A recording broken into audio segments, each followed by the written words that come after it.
thanks. Did it make you cry? No. It's nice. There's a nice story behind that piece if you want to hear it. I do want to hear it. It's a little bit strummy for you, isn't it? It's a little bit strummy which for I me. liked. Well, before we hear the story, shall we tell the good viewers of Internet Land Yes. what we're doing? So you came in this morning and you said you wanted to do a couple of videos. Yeah.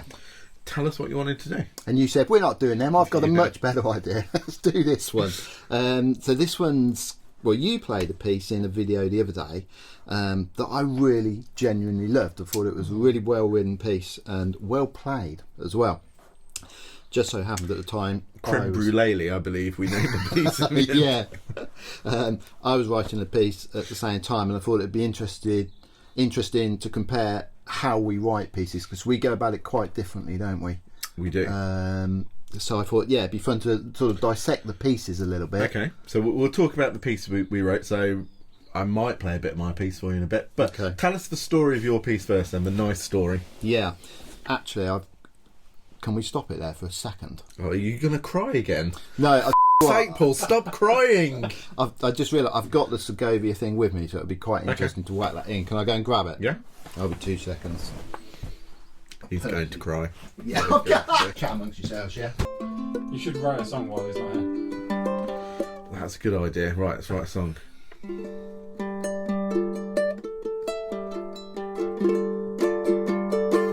I've just written a Madness song.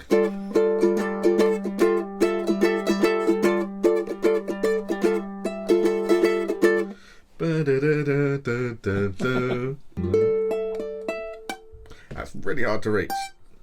Okay, we can't do that. Oh, damn, I haven't been quick enough. Well, I need to remember this. I've just written a song while you've been out. I always record them on my phone.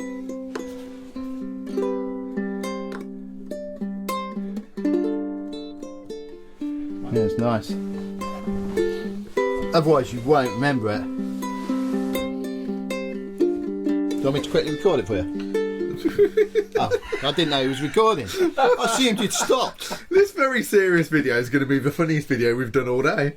Like, literally what I've just done is how I start a song, but we'll get on to that. Right. Noodling, you said. Tell us your nice story. So the nice story revolves around this. While we were in Cheltenham at the Ukulele Festival of Great Britain, after I'd performed, a gentleman named Stan came in. I'm out of breath because I just ran to the car. I'll be honest, Paul, every time you speak now I think you're going to cry. Really? I'm never going to cry again in front of you. I can make you cry today. Well, not the normal way. Whilst I'd just come off stage and a gentleman called Stan came into the green room and asked to speak to me, and he said that he had a gift for me, and he presented me with an envelope, and I opened it up, and inside is this, which is a programme from 1972. It's when Segovia played at this theatre here in Oxford. So Segovia is generally recognised as the world's greatest guitarist, classical guitarist, and a lot of the stuff that I play on classical ukulele is very Segovia based. And he presented me this, and Stan was actually at this concert because he worked in Oxford at the time. So it's a beautiful thing because it's very rare. And then I opened it up, and lo and behold, it's signed by Segovia. And this is kind of like a bit of a holy grail, this. And I was pretty dumbfounded at the kindness of Stan in giving this to me. He also gave me a magazine article where he'd written about how he got Segovia's autograph, and I became a bit tongue-tied and didn't really know what to say. I didn't cry. I'll be honest, and I'm not joking here, you were really emotional. I was really emotional. Yeah. I didn't know what to say because, I mean, the kindness of this gift is unbelievable. It's, of course you can, yeah. And it's from someone I didn't know. Stan had followed me on YouTube and had gone to the concert to watch myself and others, and he'd taken this especially to give to me, and the kindness, thoughtfulness, and just that of him giving it to me blew me away. So I, in my own bumbling way, thanked him, but I was very confused in that at the time. And then a couple of days after the festival, I managed to find an email for Stan, and emailed him to say thank you very much. And then I thought I wanted to repay him somehow, so I thought I'll write a piece of music for him. It sounds a bit trite, doesn't it? I get a beautiful autographed Segovia thing, and he gets a rubbish bit of music written by me. I'm sorry. Yeah. I could have bought him a really nice gift, but I thought, no, I'll write him a bit of music. He'll like Send him that. a bottle of something, at least. Yeah, he'll feel obliged to appreciate it. So I So contacted. you wrote the song for So I Sam. wrote the song that I just played called Segovia's Dream, which is very un-Segovia. Segovia would never have used a swing rhythm. And it's about as un-Segovia as you can get. Is my song more Segovian? Your song is actually more Segovia than mine, yeah. And then, funnily enough, I went down to see Stan and his very nice wife Andrea just for the day to present them with the music. I framed it and gave it to them. Did and you we had take a a lovely ukulele lunch. and you played it to them? I took a ukulele and forced them to listen to it. I should have videoed that for us. Should have done, really, shouldn't I? Yeah. And they pretended to like it. Oh, bless. But anyway, point being, it's a beautiful story, and it's a nice lead into how we then came to write these pieces, isn't it? Really. It is. Paul, you're such a nice human being, aren't you? How did I end up on this I show don't being know so how you nice? ended up with me and Abby with don't being know. nice like that. I don't know, but I was repaying kindness that was shown to me, and it was a beautiful thing that they did. Okay. Well, that's lovely and a long part of this segment. Yeah. So, let's go on to the songwriting. Yeah. So, I'm going to start because while you nipped out to go and get that from the car, I wrote a little song. I started to write a little song that I now potentially can't remember. It was kind of round the G7 without the B in it. It was that. Yeah.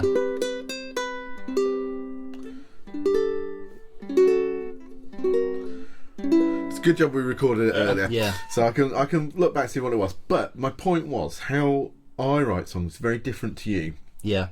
And it's also very different to how I'd write it writing at the piano or the guitar even. Yeah.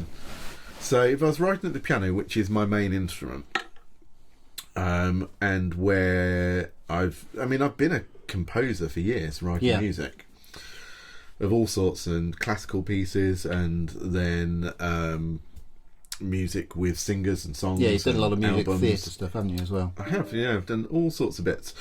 But I'd always write with the piano, and it would be very harmony based. Right. So I'd know what key I was writing in, I'd know what chords work in that key, and then I'd pick harmonies and write a song that way. And as I'm writing, I might put a melody on top if it was a solo piano piece, but I'd still be thinking very much in the key that I was in and what chords I was playing, and I'd know very, very well what would fit together and what would work. And do you tend to do like a 1-4-5 kind of progression, or not really, but you're aware of it? In the background? I'm a bit more advanced. Yeah, I know that, but but you're kind of aware when you're writing that, you know, if you're in sort of A, you're probably not going to go to E minor kind of thing. I'd be very aware that if in its basic sense, if I was writing in C, I'd be very aware that there's certain chords in the key of C that can go very well. And we've talked about it before on the show, but like if you're in C major, a D minor is going to go in E minor, an F major, a G major, A minor, B minor probably, and then back to C. And then chords within that would work. And if you want to kind of...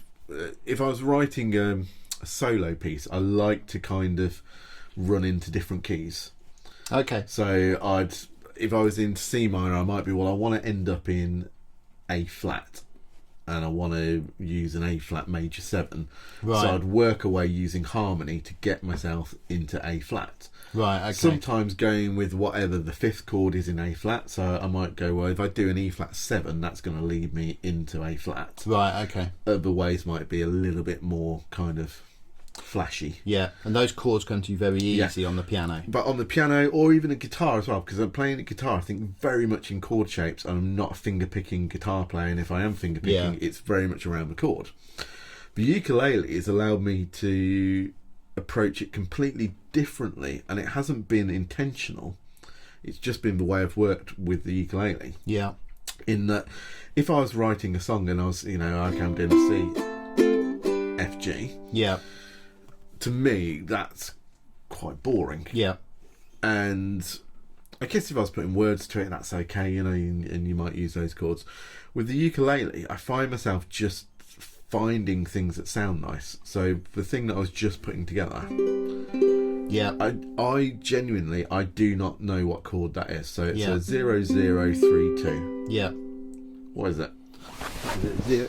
So it's some kind of, it's an E minor, isn't it? Without the Yeah. E. It's an E minor without the E, and with an added C. So what we got? We've got a G, C, G. So you've got two G's and a B. So you've got G. So yeah, it's not really a chord. It could almost be a C major 7 without the E, because you've got a B and a C and a G in there. Or G with an added. Or it could G be with an a added G C. with so it could be a G4. Yeah. But I didn't know what that was. Yeah. So I would play that, and then I might pick a little melody Yeah. out of it.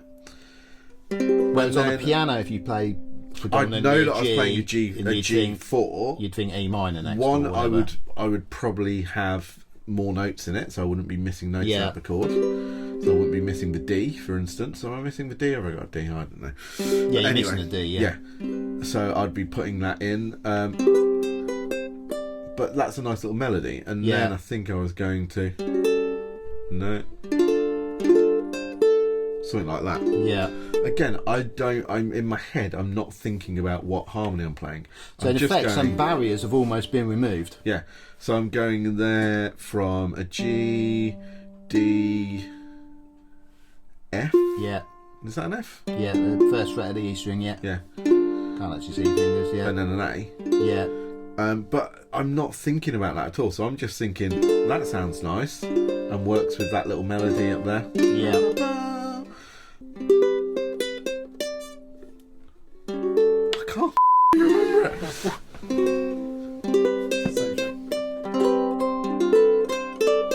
See, if I was going to steal that, so you've got.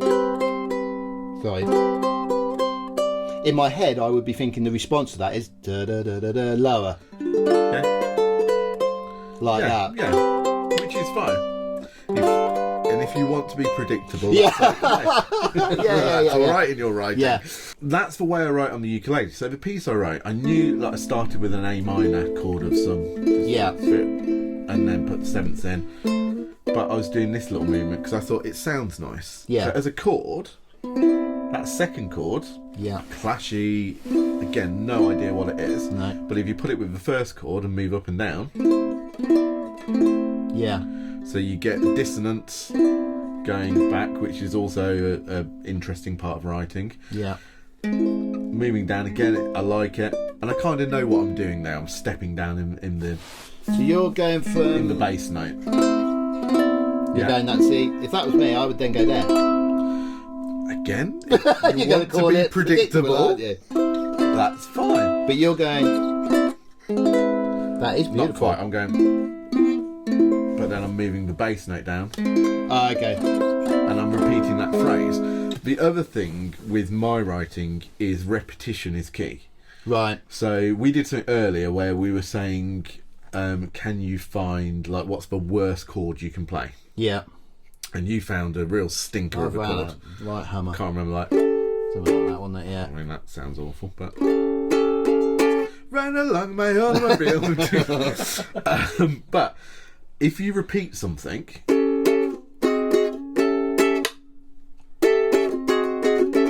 Yeah. I mean, I've changed chord there, but you repeat it enough, your ear gets used to it. So whatever you were playing earlier, play a stinker of a chord. Well, that the best way to think of that. Oh, that's a nice chord. Let's try. Okay. Today's dissonance is tomorrow's consonance. Right. We're back on the countdown. So, right. That'll be lovely by tomorrow. Play it in a rhythm.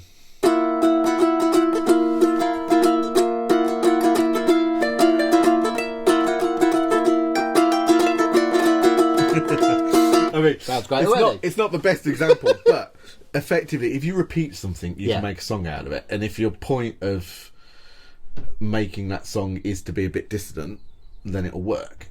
The point of that badly described exercise was, if you repeat something, your ear just latches onto it. Yeah. So I'll do something that's very repetitive. So if I go, I'm repeating that melody Yeah. kind of 3 times, but then I go up from there. then I repeat that section. So I've just done ba, ba, ba. Oh, sweet. Little repeated phrases, even changing the notes, but it's still the intervals are repeated going down lower. All of these chords that I'm playing, when I go to that chord, which I love, I don't think about what I'm playing. Now I could work it out and go, well, if that's an A minor 7 going like that, I'm a fifth higher. So I'm playing a D minor 7, and up there I think I'm playing an F major 7. F major 7, then D minor 7. Yeah. But in my head, when I'm writing, I couldn't have told you that. I wouldn't have a clue about what I was playing. So, in essence, that's how I write completely and utterly. Very, very quickly, I find something that I just think, that works. Or I could repeat that. Well, that was nice. Yeah. And I just find little sounds that work together, and I work my way around the fingerboard, and I go, oh, okay, that works, that's nice. Occasionally, I'll know what I'm doing in that. Well, I know that I want to get back to the A minor. Yeah. So I'm playing with all this. I have no clue where I am on the fingerboard, and I'm up here. I'm going up here, doing this.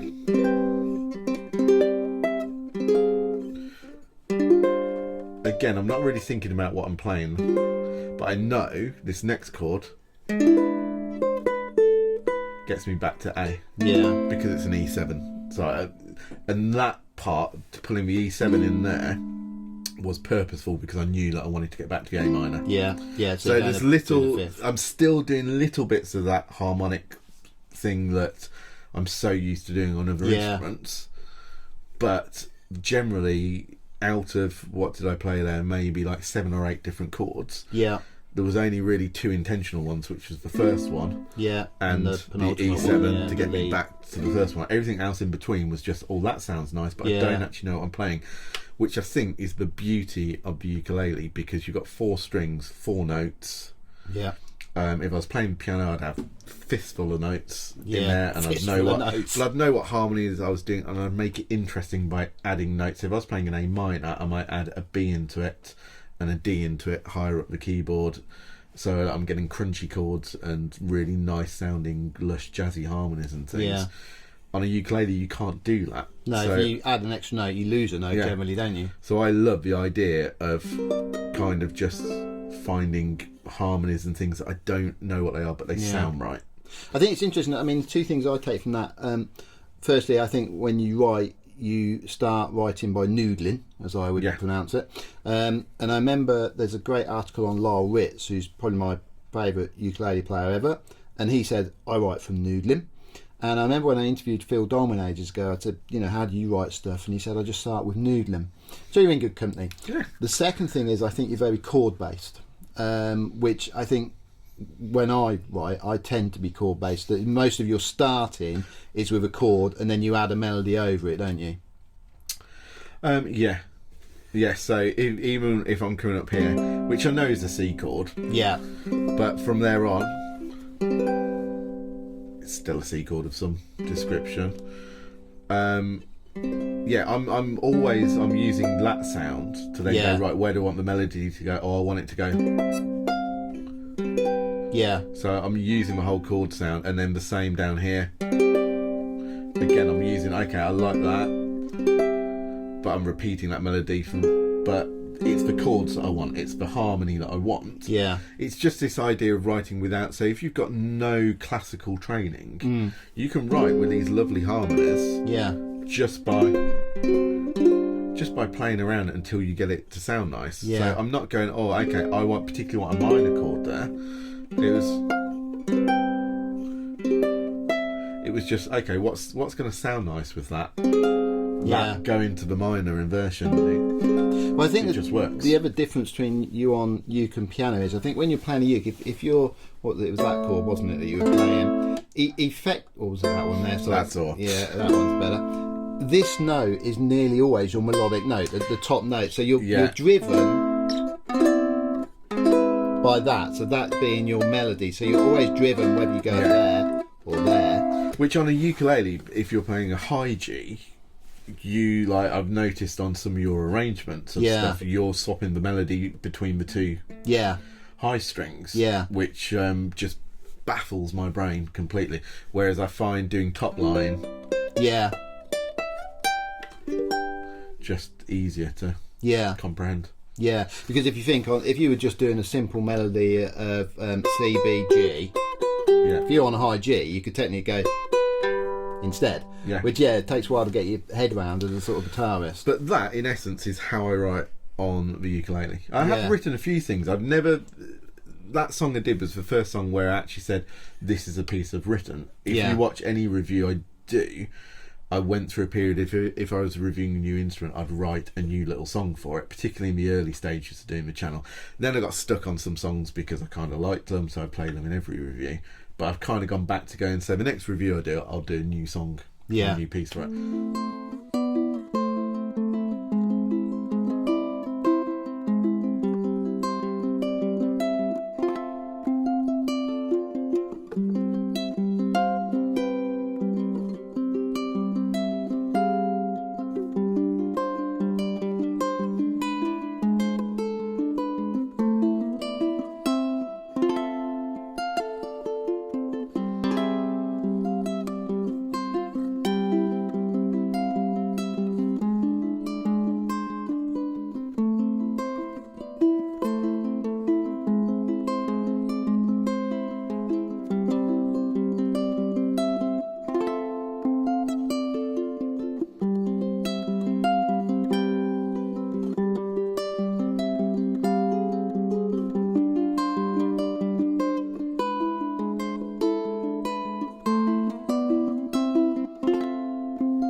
That C chord, it's actually an inversion.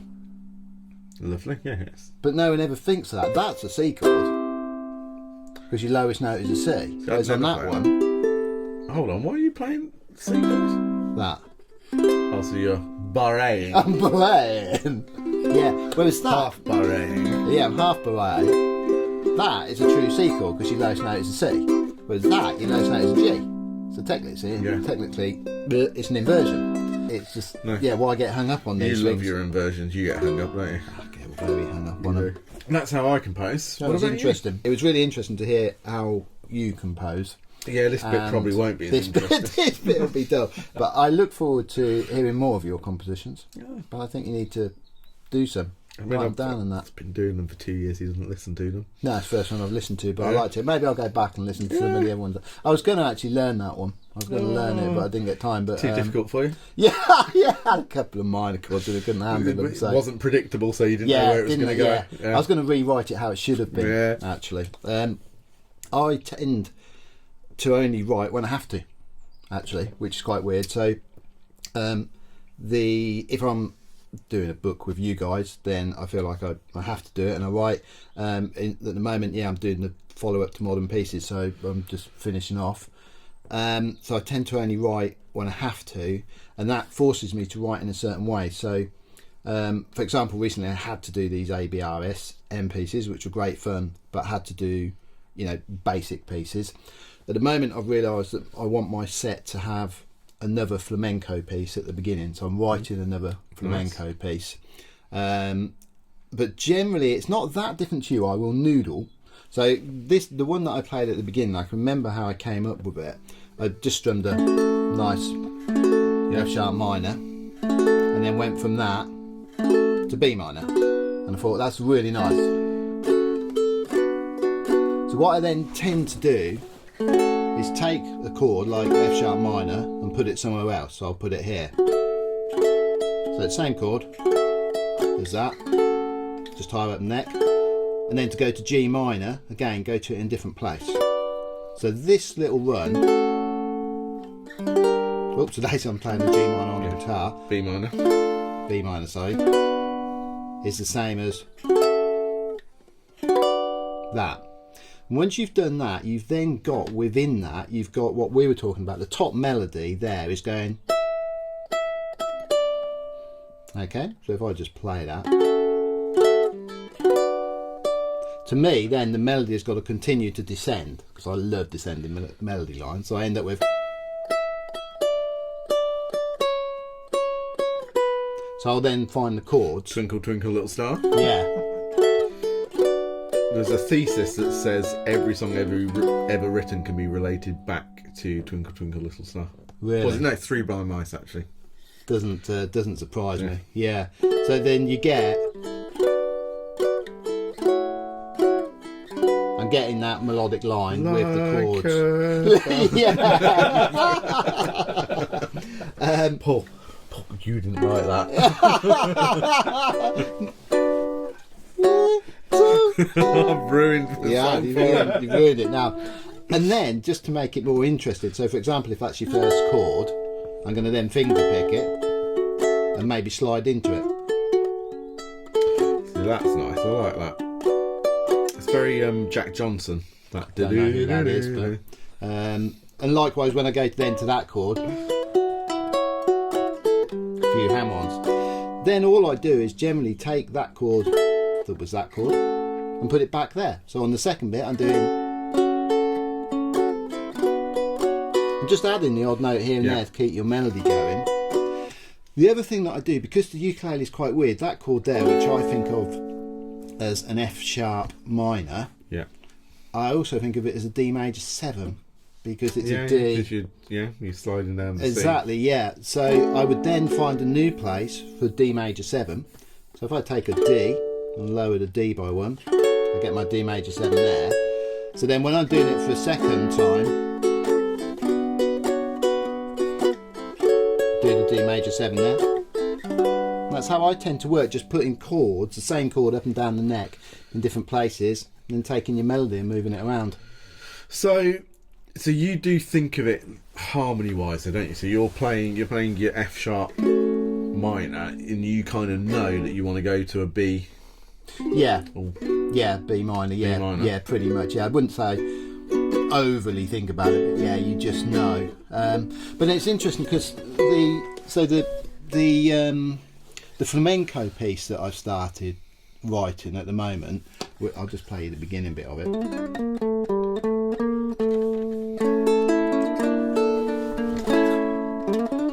What? What's Olaying?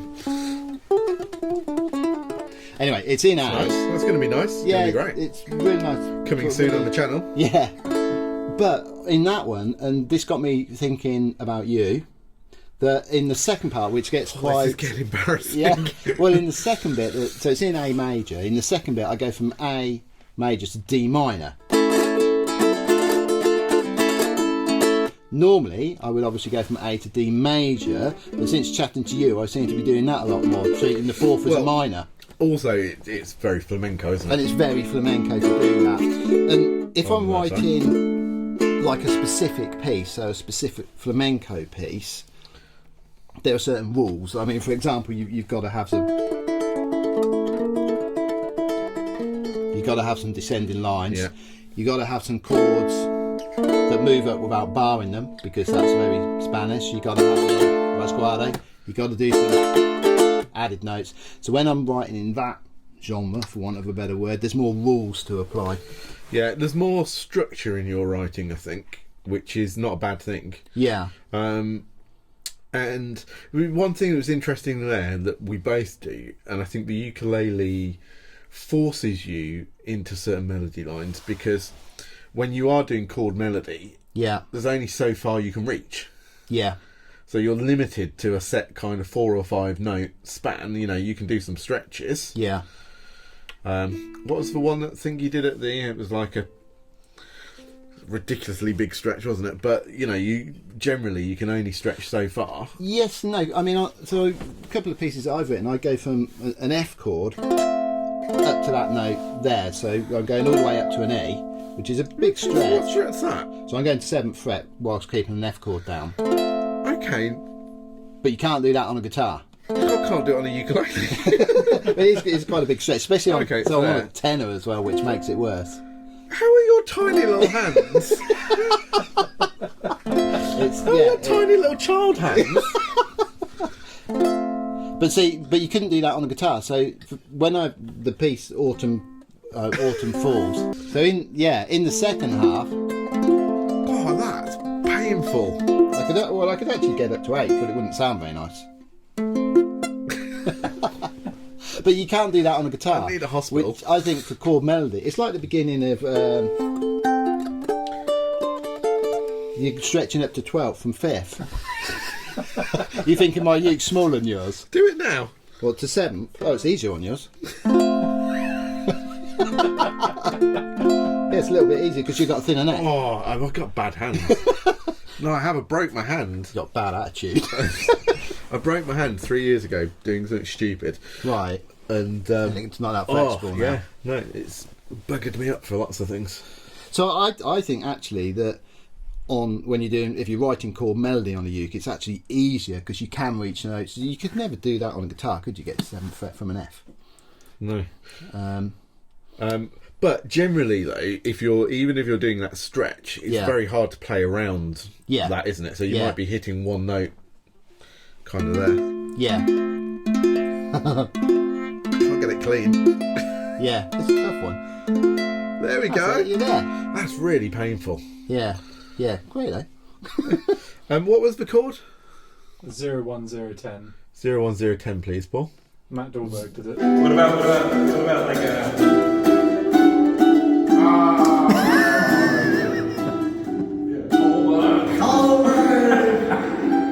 There we go. 01010. 01010. That's a real problem, man. 010. Where's 10th fret? No, I can't do that. Oh, yes, I can. There you go. Yeah, but you got to play it. Oh, perfect. I managed that. What size was he on? Was he on a tenor? Yeah, I think he was. I've got a feeling Matt plays Maybe. Is that the 10th fret? What am I on? I can get to 9, perfect, but I can't quite get to 10. What's that got to do with songwriting? Anyway, so you're more structured in your harmony. Yeah. I like the way that you approach a song kind of in a style. Yeah. Which I think probably helps a little bit compared to what I do. Yeah, I think you probably write sort of. I think you would just write for fun, wouldn't you? I think that's the difference, though, in what I'm writing on ukulele compared to writing on piano. If I'm writing on piano, I know the style that I'm writing in straight away. I know, this is supposed to sound like a jazz standard, or this is a piece for a musical that I'm doing, or whatever, and I know what style that's going to sound like. So then the harmony makes more sense for me to think in harmony. When I don't know what a piece is, and generally on ukulele I just like soft, nice sounding chords. But I think in some ways that's better, because if I write in a style of flamenco, it becomes a bit of a pastiche, doesn't it? The danger is that it's not that original. It's like if I wrote a blues piece, it'd be woeful because I don't understand blues music. But I could copy its basic rules. You could do its basic rules. I could do. So, if I said to you, little exercise to finish with. Right. So, I want you to write something. I want you to find a nice sounding harmony and put a little melody over it. 2 chords. Yeah. So, a bit like I did at the beginning. Just doing that, I think. Yeah. Any chords? Well, I don't want you to know what the chords are. So, you got to stop thinking about it. Okay. Start anywhere above the 7th fret. Don't think about the chord. Just find a nice. You already thought about the chord, haven't you? No, really. No, I haven't. I don't actually know what that is. I'd have to work it out, but I could work out probably where I want to go. Now you're definitely thinking about the chord.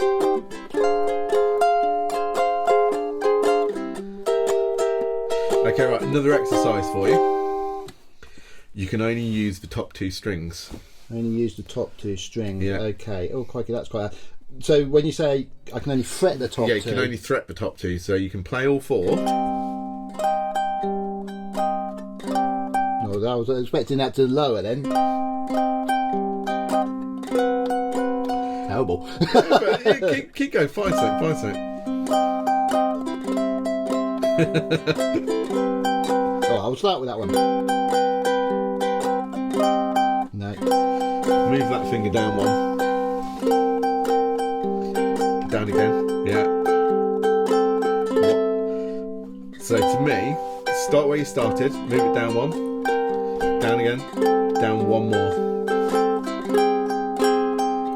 See, I can hear in my head where that should Yeah. go next. But you don't know what chord you're No particularly idea. playing. No, I haven't got a clue. Yeah. Yeah, it's weird, isn't it? So I think you should try writing a song completely unstructured like that and just finding a nice little... Well, you know the what way we to play. do that. The challenge would be to simply put this in different tuning, Yeah? because then I wouldn't have a clue what the chords were. So if you put it in Yeah. different tuning, yeah, that'd be really interesting to do.